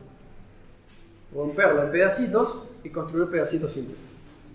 Lo mismo que vimos en la primera clase cuando teníamos el diagrama que íbamos partiendo en bloques, solamente que ese partir en bloques en el algoritmo no se veía mucho. ¿Sí? Cuando yo en ese diagrama partía en bloque era una cosa conceptual, después el algoritmo era una sola cosa. Las funciones me dan la herramienta para representar esos bloques individualmente. Ahora puedo partir en bloque y que cada bloque sea una función y me olvido del resto. Entonces, eso es lo que sucede. Yo recién les decía, no usen el break en un while de 200 líneas. Ahora les digo, nunca hagan un while de 200 líneas. Si el while tiene 200 líneas, están haciendo demasiadas cosas dentro del while. Saquen alguna de esas cosas a funciones. ¿Se ve? Si yo, por ejemplo, estoy calculando la resolvente, no me interesa tener mezclado en el medio de la resolvente el algoritmo para la potencia. Es un detalle que debería ser irrelevante para la resolvente. Lo importante de la resolvente es la formulación matemática y qué sé yo de las raíces, no en particular cómo se calcula una potencia. Entonces está bien que use POW. Ahora, si yo no tuviera POW, ¿qué hago? ¿Pongo el for ahí adentro? No, me quedaría un asco. Si no tuviera POW, me hago una función POW y la resolvente me sigue quedando linda y bastante parecida a la matemática. ¿Se ve? Esto, llévenlo para arriba hasta el nivel que quieran. Estoy hablando de algo tan tonto como una potencia en una fórmula matemática. ¿Sí? Imagínense lo que es un sistema en serio. Por eso insisto, un sistema en serio tiene cientos de miles de funciones adentro. Y si está bien diseñado, ninguna función es demasiado larga ni demasiado compleja. ¿Sí? Insisto, no van a tener que poner un break en un while de 200 líneas porque si lo piensan bien no deberían nunca tener un while de 200 líneas. Deleguen, repartan esa responsabilidad de las 200 líneas en 3-4 funciones y que tengan 4 funciones de 20 líneas en vez de una de 80. ¿Sí?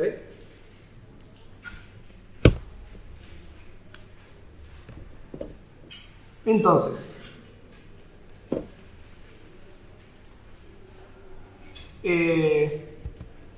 declaración y definición son dos conceptos importantes que se le van a mezclar, son palabras muy parecidas. No me molesta que se le mezclen las palabras, pero sí que sean conscientes de que hay dos significados que son muy distintos. Una cosa es decir qué forma tiene la función, que con eso me alcanza para saber si la estoy usando bien o mal en el main. Y otra cosa es decir realmente cómo es adentro. ¿Sí? Son dos cosas conceptualmente distintas. Decir qué forma tiene o qué es, sin entrar en detalle, es declaración. Lo otro es definición. No importa en particular si se mezclan los conceptos, pero sí es importante que con la forma me alcanza para saber si la estoy usando bien y nada más. ¿Sí? Mientras que, bueno, los detalles, si yo realmente la tengo que hacer, en algún momento los tengo que dar. Entonces, por ejemplo, a ver si esto es... Sí. Olvidémonos de funciones. Primero, escribo un programa que calcule y muestre el área de un círculo. Y entonces, un programa que calcule y muestre el área de un círculo va a preguntar el radio. Va a decir que el área es pi por radio al cuadrado y va a mostrar el área. ¿Sí? Este sería un programa que calcule y muestra el área de un círculo. Me falta definir pi. Pi es un real que era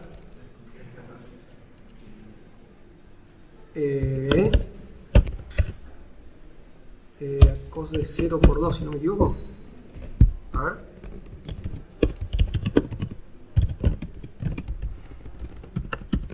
Bueno, si no ponemos 3,14. Falta el include de matemática. Sí. Bien. Y acá estoy usando una función, no me voy a poner a implementar un algoritmo para calcular un coseno, que es un quilombo. Bien, esta es una forma fácil de obtener un pi con muchos decimales.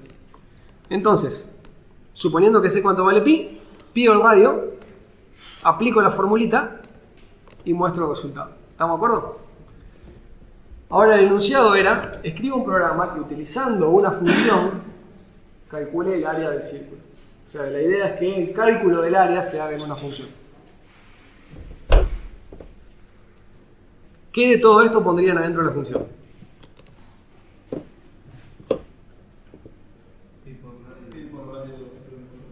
Bien. Lo que voy a hacer es terrible.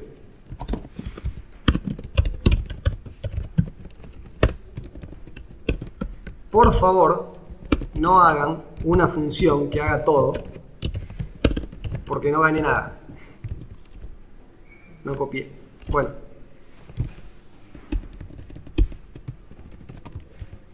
Nunca hagan una función que haga todo, ¿sí? Área círculo.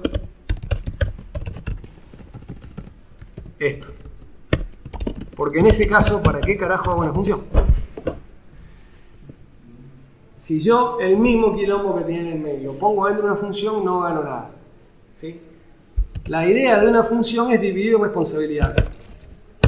La idea de una función es, tengo un código que es medio complejo, bueno, vamos a partirlo en 2 o 3 funciones que se dividan las tareas para que ninguna cosa sea demasiado compleja. Y el concepto clave acá es que se dividan las tareas. Idealmente, en un sistema bien diseñado, cada función tiene una sola tarea. Y está asociada a un nivel de abstracción. Como les decía recién, una cosa es calcular, por ejemplo, un producto o una potencia, que es una operación matemática básica, muy detalle de bajo nivel. Otra cosa es encontrar las raíces de una ecuación cuadrática, ya estamos en un nivel de abstracción superior. Y otra cosa es, en mi videojuego, disparo un proyectil para allá, ¿a dónde cae? Que la física me va a decir que describe una parábola y voy a tener que usar la resolvente. Pero estamos en otro nivel. ¿Se entiende? Tengo operaciones básicas. A partir de eso construyo la resolvente y resuelvo una parábola. A partir de eso, cuando la física me diga que mi proyectil es una parábola, voy a tener la herramienta para resolverlo. Voy subiendo. ¿Se ve? Entonces voy a tener funciones recontra básicas, con esas armo funciones un poquito más complejas, con esas un poquito más complejas, y así va subiendo mi nivel. ¿Sí? Y así llego de operaciones matemáticas simples a, qué sé yo, Call of Duty. Subiendo 35 millones de niveles. Acá no vale nada. Acá sigo teniendo todo igual de mezclado que antes. ¿Sí? Entonces, si bien esto es cómodo, esto no es lo que hay que hacer. Lo ideal, como bien dijeron antes, es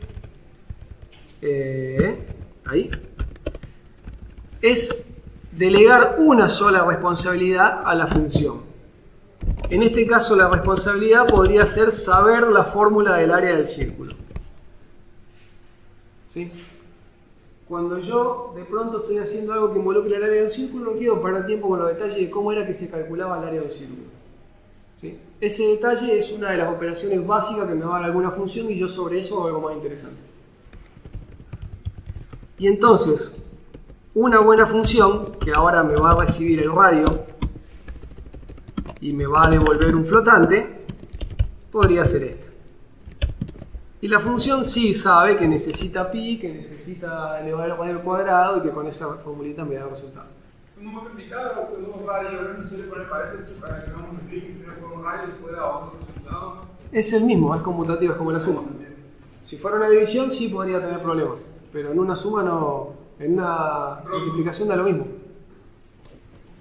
Matemáticamente, como pongan los paréntesis, el resultado es igual.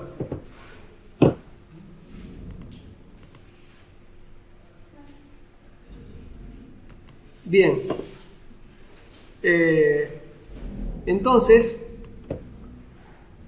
ahora mi programa, ¿sí?, está separado en 2 funciones que tienen responsabilidades bien diferentes.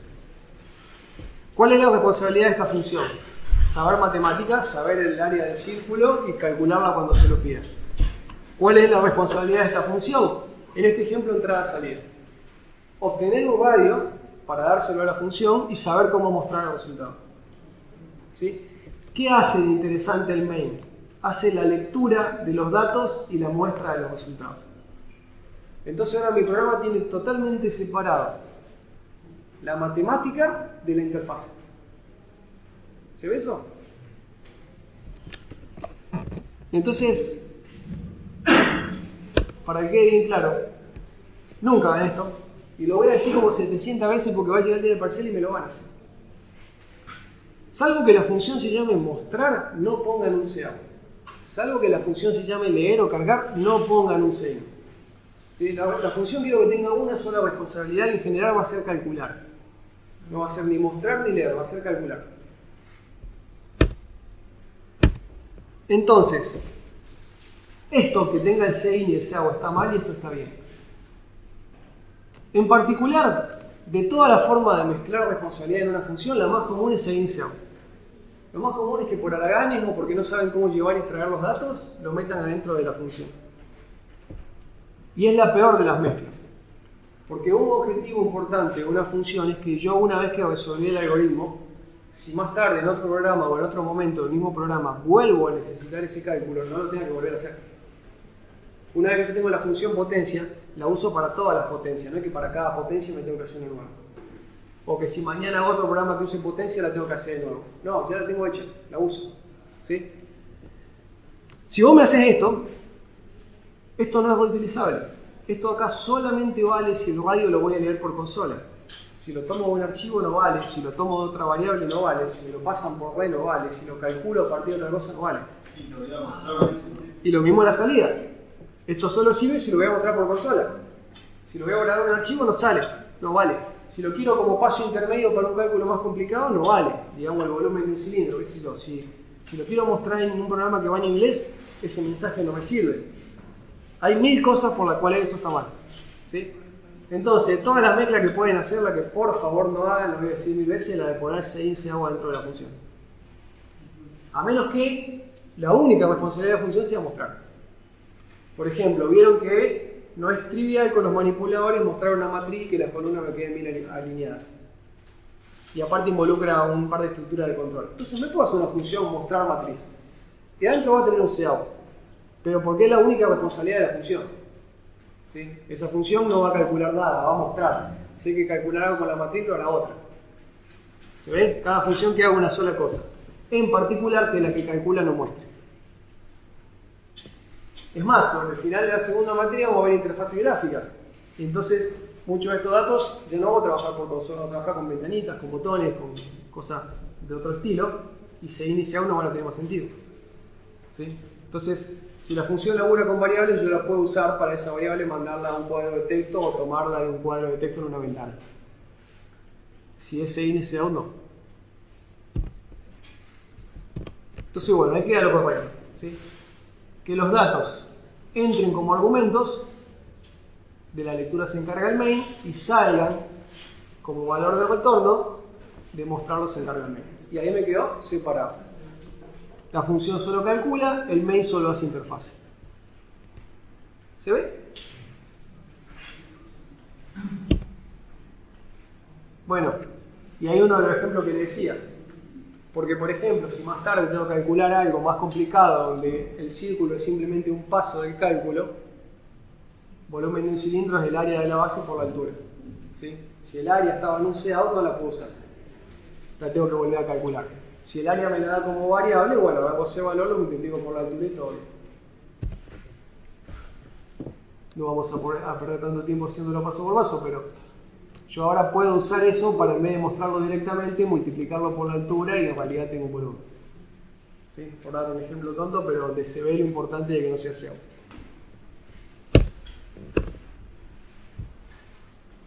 Bien, vamos a un ejemplo complicado.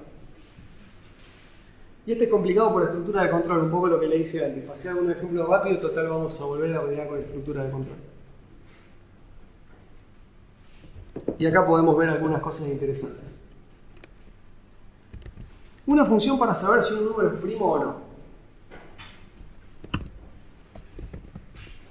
Supongamos que yo quiero un programa que me diga si un número es primo o no. Un programa. Olvídense de que el enunciado me obliga a usar función o lo que sea. Si el enunciado no me dice explícitamente qué funciones quiero, ¿sí? Yo como programador, entre mi responsabilidad está definir qué cosas voy a poner en función y qué cosas voy a hacer derecho o ese tipo de... ¿Cómo voy a distribuir mis responsabilidades, mis partes del programa? Mi consejo es, empiecen de afuera para adentro. Yo les dije recién, uno construye sobre funciones que hacen cosas muy simples, cosas un poco más complicadas, más complicadas, más complicadas, hasta llegar al sistema completo. ¿Sí? Mi sugerencia es que el programa al revés. Ese es el resultado. Pero normalmente uno lo programa al revés. Uno empieza programando la vista más abstracta, en líneas generales lo que hay que hacer, y luego va agregando los detalles. Entonces, mi sugerencia suele ser, hagan el main y cada vez que aparece una operación medianamente complicada se la delega en una función. Por ejemplo, saber si un número es primo o no no es fácil.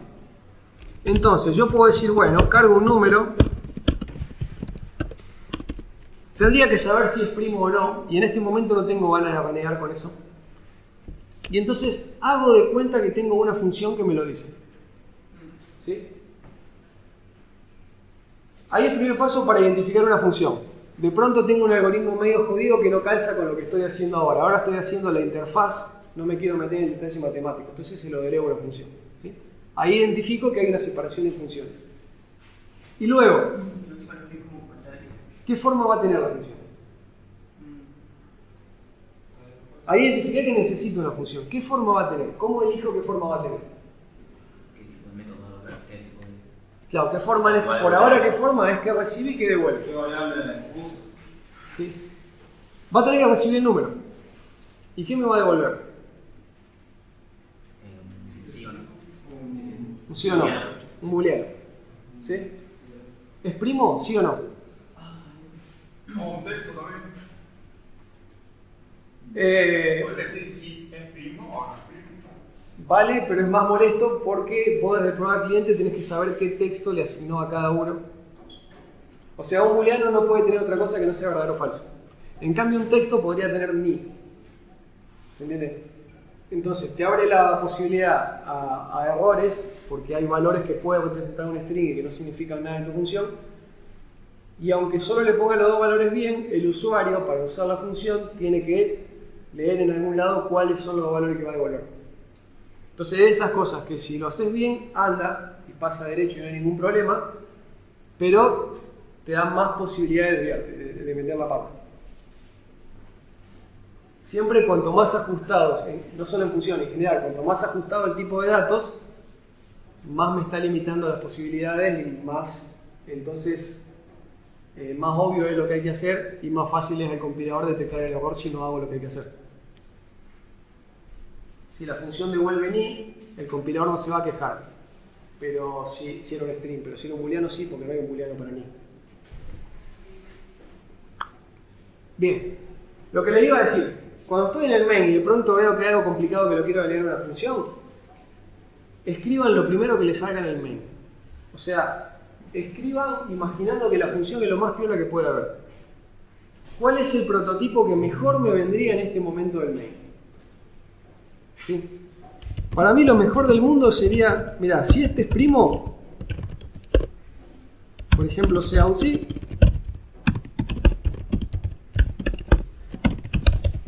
y si no, sea o que no. ¿Sí? Entonces,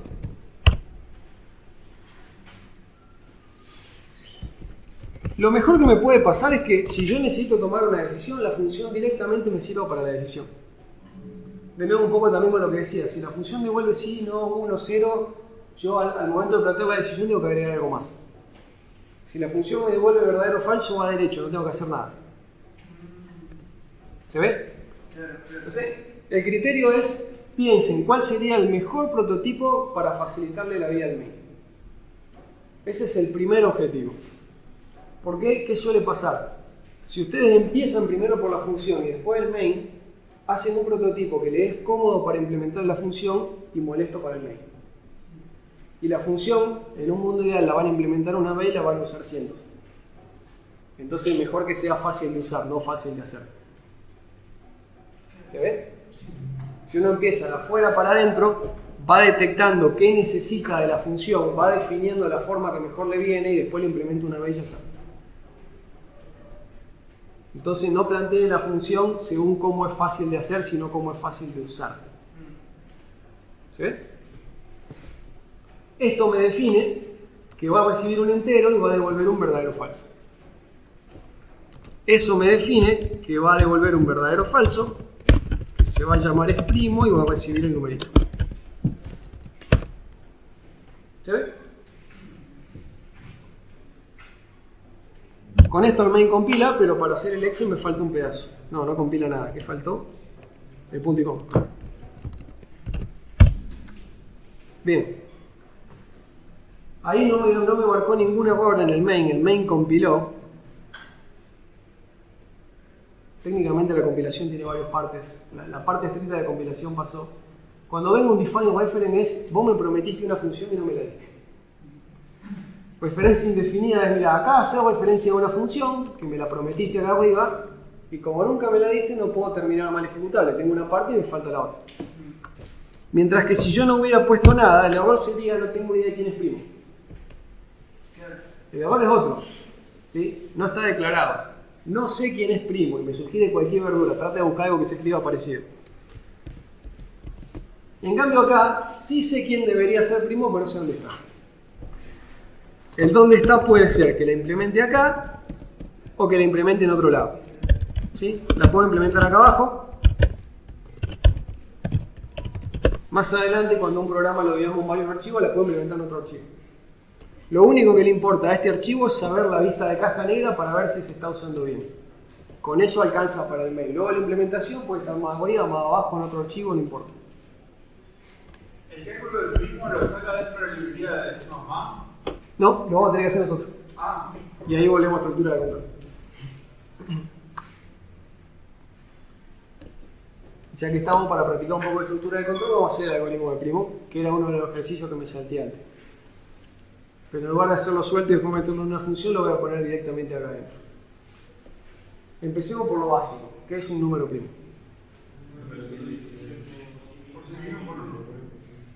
Bien, un número que solo es divisible por sí mismo y por uno. Entonces, ¿lo pruebo a dividir por sí mismo, lo pruebo a dividir por uno y si da es primo?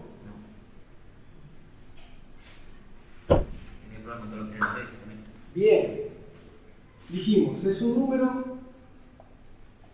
que solo es divisible por sí mismo, llamémosle n, y por 1. ¿Cuál es la palabra importante de esa definición? Esta. Que el número se divida por 1 y por n no me dice nada. Lo que es importante es que solamente por eso. Entonces me tengo que asegurar que no haya ningún otro. Esta definición al derecho no me sirve. ¿Sí? Porque si yo pruebo de dividir por 1 por sí mismo, no gano nada. 8 se puede dividir por 1 y me da 8, y se puede dividir por 8 y me da 1. Dos resultados enteros, está todo bien, pero no es primo. Porque en el medio, entre 1 y 8 hay divisores, y acá dice que deberían ser solamente 1 y 8. Entonces la definición la tengo que dar vuelta. Tengo que decir que es un número que no se puede dividir por ningún otro. Bueno, lo importante es esto. No es que valen 1 y n, sino es que no vale ningún otro. 2 y n menos 1. Claro, entre 2 y n menos 1, ninguno tiene que poder dividir. ¿Sí?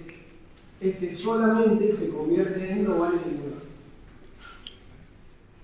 El ejercicio está bueno más allá de funciones por este tipo de cosas.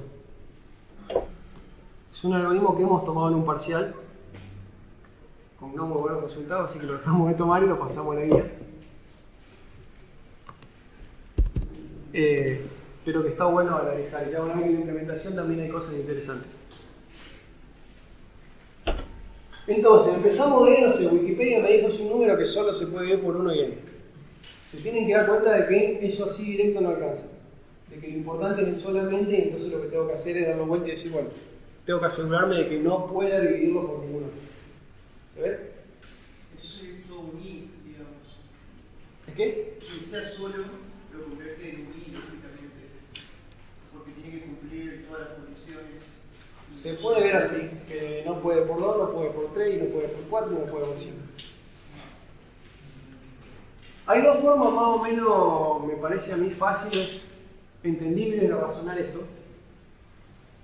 Una opción es, busco todos los números que puedan dividirlo, ¿sí? Cuento todos los divisores que haya, tiene que haber 2. Entonces los pruebo todos, los cuento, si cuando terminé conté 2 son 1 y n. Si conté 3 o más, había algo en el medio y no era primo. ¿Sí? Entonces esto lo puedo transformar en cuente los divisores de este número. O lo puedo transformar, si descarto 1 y n y me concentro en lo que hay en el medio, entre 2 y n menos 1, en una búsqueda. Tengo que buscar si hay un divisor. Si lo encuentro, es compuesto. Si no lo encuentro, es primo.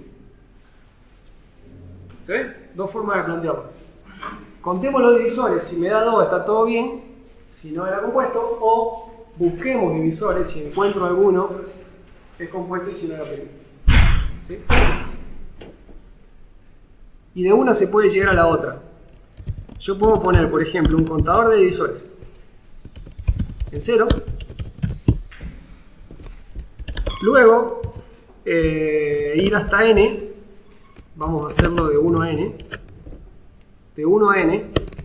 Este for lo voy a usar para que me pase un valor de 1 a n y lo voy a probar dividir por cada uno de esos valores. ¿Sí?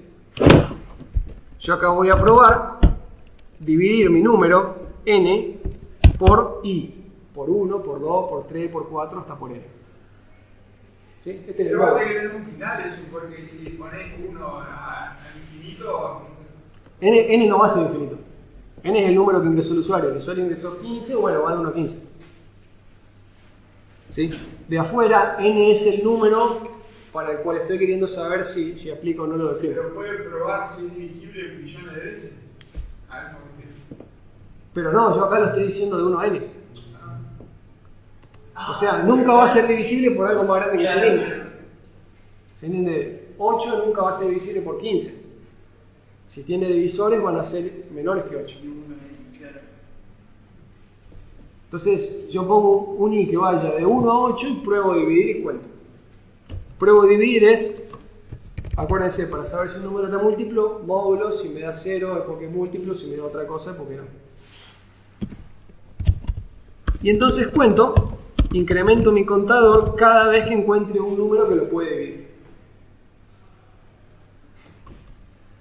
¿Sí? Cantidad de divisores empieza en 0, voy probando, este for me va a variar la i 1, 2, 3, 4 hasta llegar al número que yo quiera. Cada uno lo pruebo y si de verdad lo divide lo cuento. Cuando esto haya terminado, bueno, voy a explicar cómo lo escriben ustedes. Si la cantidad de divisores es 2, devuelvo verdadero, y si no, devuelvo falso. Una de las dos opciones. ¿Sí? Si encontré 2 divisores primos, si encontré más es falso. O menos. pues. Vamos a hacer la operación de la. Porque o sea, primero lo divide y saca el módulo, ¿no? Sí. No va a tener un error al dividir por 0. Nunca divido por 0, empieza en 1. Claro, por eso el automático me sale de 0 a n menos 1, no, lo cambié de 1 a n en este caso. ¿Estamos todos de acuerdo con esto? Pruebo todos los valores entre 1 y n con cualquier iterativa. El for es la más directa, pero puede ser cualquiera de las otras. Que me mueva un contador de 1 a n, cualquiera. Voy probando dividir y en todos los que no haya resto cuento. Tiene que ser 2. Todo número es divisible por 1 y por sí mismo. La gracia es que no haya ningún otro. ¿Se ve? ¿Están de acuerdo con esto? Esto anda de 10. O debería, vamos a ver qué pasa. Qué sé yo, 27 no es primo porque es divisible por 3. Divisible por 3, 23 sí es primo. Estamos bien. ¿Sí? Bien. ¿Qué podemos mejorar de esto? Simplemente para practicar estructura de control y esas cosas, porque con esto ya me alcanza de solución, ¿sí? Pero bueno, ya que pasamos rápido a estructura de control, antes que estructura de control, yo casi escribo otra cosa acá. Yo acá tengo un código donde tengo dos opciones. Vamos a escribirlo así. Línea 23-24 son un sí entonces que si la condición me da verdadero, devuelvo verdadero, y si la condición me da falso, devuelvo falso. ¿Ven que es redundante lo que estoy diciendo? Si me da verdadero, devuelvo verdadero, y si me da falso, devuelvo falso. ¿Por qué no devuelvo la condición? O sea, puede ser solamente un if para. O sea, si esto vale true, tengo que devolver true. Y si esto vale false, tengo que devolver false. Entonces, ¿puedo devolver eso? Si esto ya es true o false. ¿Se ve? No cambia nada, pero queda más lindo. Esto ya es un true o false. Preguntar si la cantidad es 2, las respuestas posibles son verdadero o falso y directamente lo que tiene que volver en función. Es muy común ver estos if que por lo rama por verdadero devuelve true y por lo rama por falso devuelve falso. No está mal, pero es innecesariamente largo. ¿Se podría hacer algo adentro del for para medir que si cantidad de divisores es mayor que 2 ya directamente hago un break y salir para evitar hacer un Bien, montón sí, de... a eso vamos a llegar. Ahora voy a hacer dos cambios. Si el 1 siempre se puede y el n siempre se puede, ¿para qué los pruebo? En este for, ¿para qué probar el 1 si ya sé que vale siempre? ¿Y para qué probar el n si ya sé que vale siempre? Entonces, claro, lo puedo sacar, sacar el n, sacar el 1 y o bien empiezo en 2 o bien que en el medio no haya nada. ¿Se ve? Ahí me voy a 2 iteraciones, no hay nada, pero bueno, es para llegar a lo que sigue. Entonces, no empiezo en 2, empiezo en 1, empiezo en 2 porque total el 1 no me aporta nada. El 1 vale para primo y vale para no primo, no me aporta nada. Lo mismo con la n, no llego hasta n, llego hasta n-1 porque la n no me cambia nada, vale para todos. Lo que me interesa es lo que está en el medio. Y ahora, no se va a notar, pero en un problema más grande sería interesante. Si yo le pido, les pregunto a ustedes, 10.000 millones, ¿es primo? ¿Por qué? Porque termina en 0. O sea, ¿y entonces? Como es para... ¿Cuántos divisores tiene? ¿Cuántos divisores? No importa. Tiene más de 2 divisores. Tiene más de 2, exactamente. 10.000 millones, lo puedes dividir por 2, que te dé 5.000 millones. Ya con eso te alcanza para decir que no es primo. No tenés que probar a hacer 9.999 divisiones, o 98, para saber si es primo o no. ¿Sí? Cuando vos te digo que 2 lo dividía, ¿para qué seguir iterando 1.000 millones de veces más? 9.000 millones de veces más. ¿Sí? A vos no te importa realmente cuánto vale, te importa si es 0 o no. Si no es 0, me da lo mismo que sea 1 o que sea 100. Y entonces, cuando yo haya encontrado el primer divisor, ya determiné que no es primo y no me importa si hay o no hay más, con 1 me basta. Por eso les dije, esto es una búsqueda. La búsqueda de un divisor, cualquiera, con 1 me alcanza.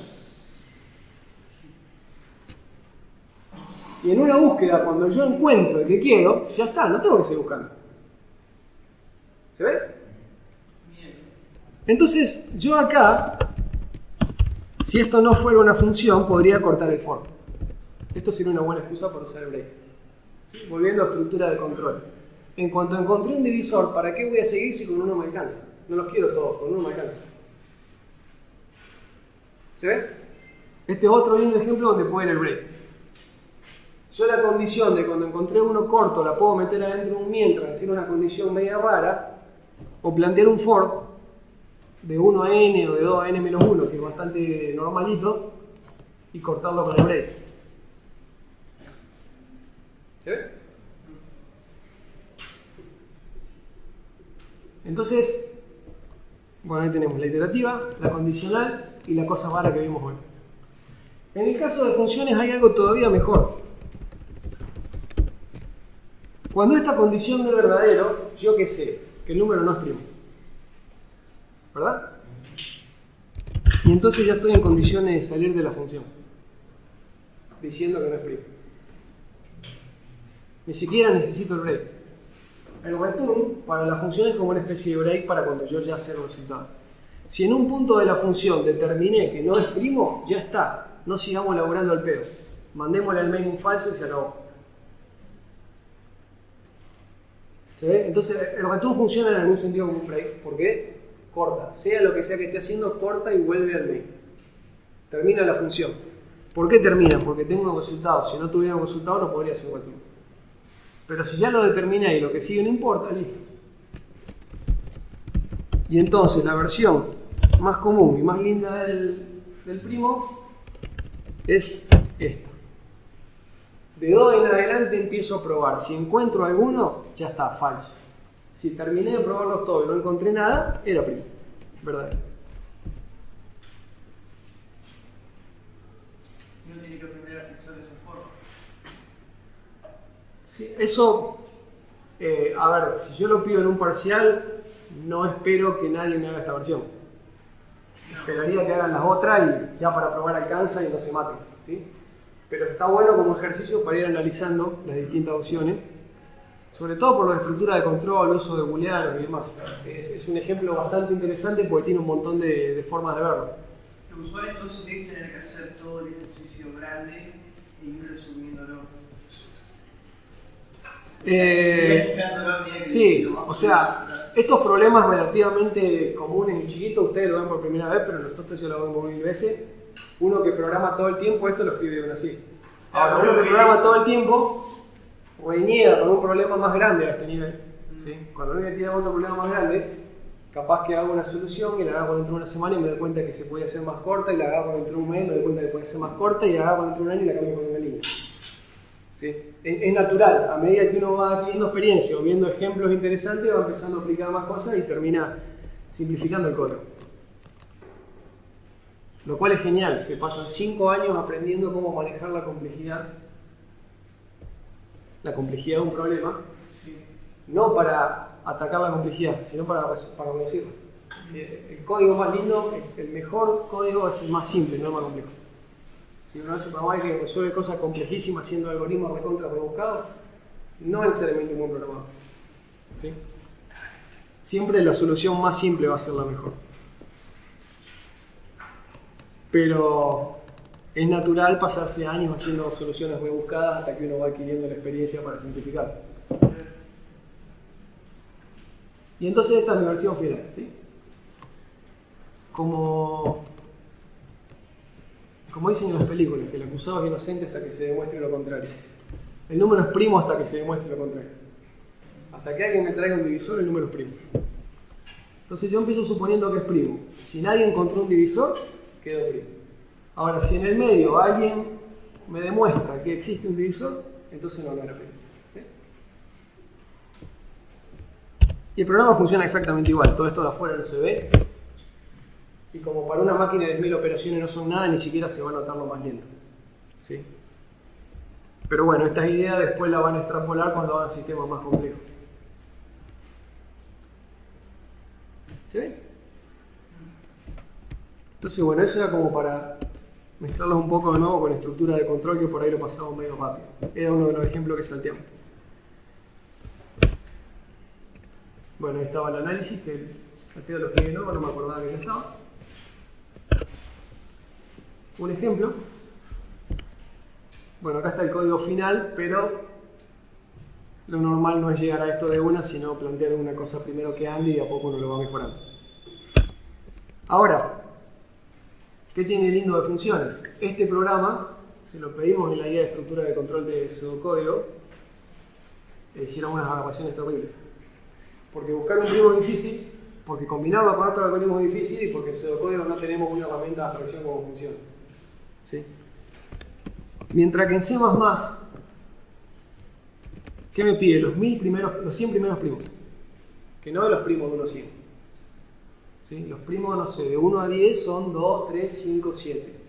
No son los 10 primeros primos, hay nombre 4. ¿Se ve?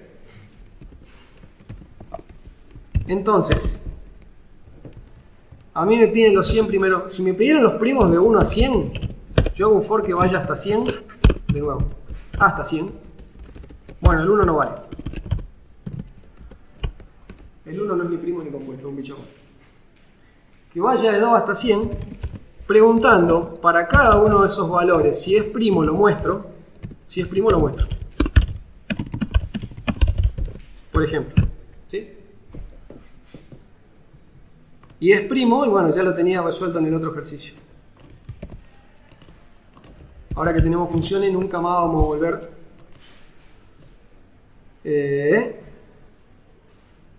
Tengo un problema que en esta versión no me anda el copy-paste, lo cual es muy molesto. Bueno, rapidito.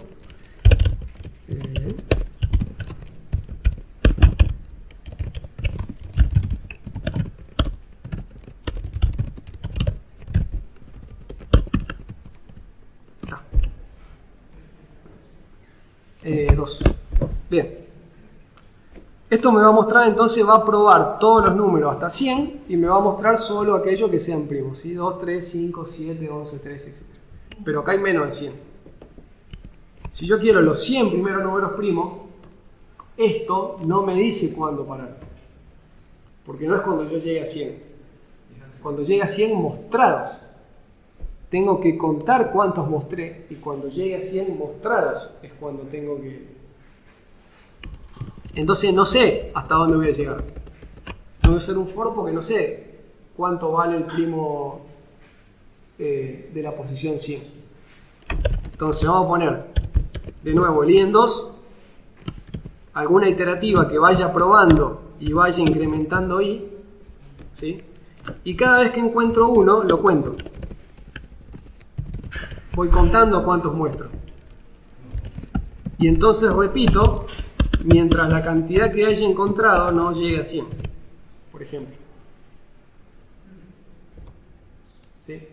Con esto cuento cuántos ya encontré, cada vez que encuentro uno lo muestro, y con esto voy avanzando para ir probando. 2, 3, 4, 5, 6, los voy probando todos. Y entonces ahí sí tengo, si los contara espero que sean 100, los 100 primeros primos. ¿Sí? Pero si ustedes comparan esto con lo que habían hecho en la guía 3, los que lo hicieron, tratar de resolverlo todo de una es mucho más quilombo, ¿sí? Incluso en un mundo ideal, resolverlo todo de una sería como si yo uniese las dos funciones. Si acá tengo una función de 5 líneas y una de 10, me quedaría una de 15. No, en la práctica eso no funciona. Cuando yo lo resuelvo todo de una, necesito pensar todo al mismo tiempo y eso me lleva a hacer soluciones más complicadas, a meter la pata, a hacer cosas raras. Mientras que acá, yo al momento de contar, no me interesó absolutamente nada de cómo funciona el algoritmo. ¿Sí? Resolverlo más simple también me lleva a soluciones más simples. ¿Sí? Bueno, eso es lo mínimo conceptual de funciones. La clase que viene tenemos 2 horas más de todos detalles de C++ y cosas raras que se pueden hacer. Pero bueno, con esto ya van a poder empezar la práctica. Que la clase que viene va a ser el otro martes porque el que viene es feriado, si no me equivoco. Si no hay preguntas, está bueno. ¿Ah? Bueno, nos vemos el martes.